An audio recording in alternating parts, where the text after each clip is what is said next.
this is a tough conjunction. When you see this, you need to be concerned about the person. They had it unusually tough. You know, they had experiences that were not normal.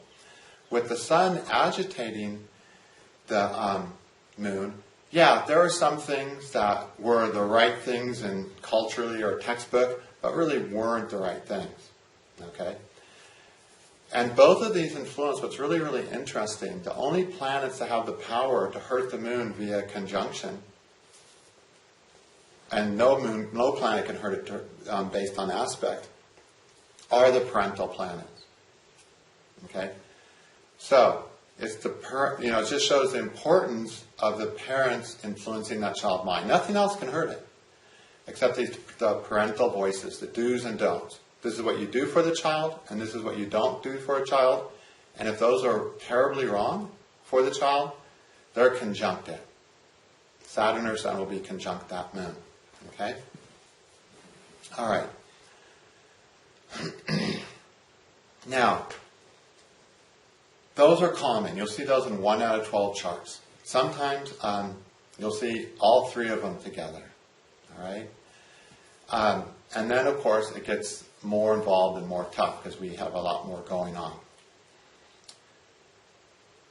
Okay, now, after we look to see if there's any planets joining the Sun, we need to also look at it's joining the Moon. We need to look at the Lord of the Moon and see what avasta it's in. And then look up the interpretations of that avasta, and then recognize that there is a trauma of separation in the first year of life that caused the person to decide to adopt that unhealthy avasta that's not working in their adult life. So say moon is in the sign of Mercury. Okay, it's a delighted moon now. Great. Okay? That moon had observing parents who are watching the baby going, oh, you need this.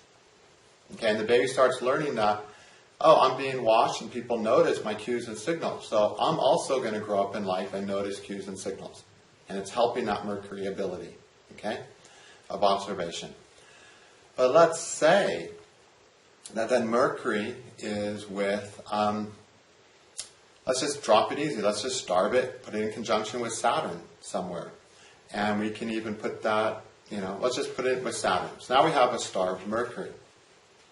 So now we know while there was some good stuff, there was a trauma at some point where the observing parent was not available to be there and be present for the child in the first year of life. Okay? And then we read the interpretation of Saturn starving Mercury, and we would go, oh, because of that trauma, they decided to try to make life work based on Saturn Mercury. Okay? And it didn't work. So, out of the trauma in this early part of life, we adopt the avastas and begin to put them into practice, thinking these are how we're going to get our needs met. That's the thing about trauma. The problem with trauma is not that it's traumatic. Okay? Big deal, you get over it.